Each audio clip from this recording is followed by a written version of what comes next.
Chapter 13, Number 9. A mass moves back and forth in simple harmonic motion with amplitude a and period t. In terms of t, how much time does it take for the mass to move through a total distance of 2a?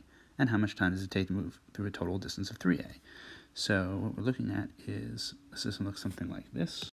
So we're told that the object goes out to a distance of a, that's its amplitude, and then we know it goes equally far on the back. So that this distance is a, and this is at x equals plus a, and this is x equals minus a, where we're assuming that this is x equals 0. And we know it's given it to period t, which means it takes one repetition, so 1 and then back is t. So our first thing is a total distance means we're not talking about displacement, we're talking about distance it travels.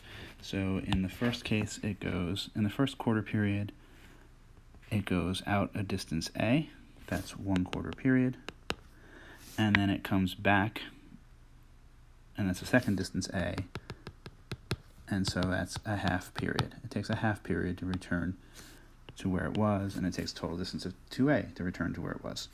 And then part B wants to go a total distance of 3a, so that would be a quarter period,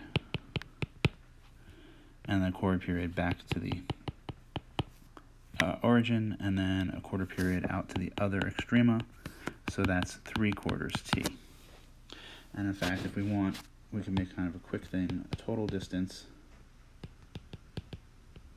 versus time, and we'd have 0a, 2a, 3a, 4a, and it'll be 0, 1 quarter period, 1 half period, 3/4 period, 1 period, and so on.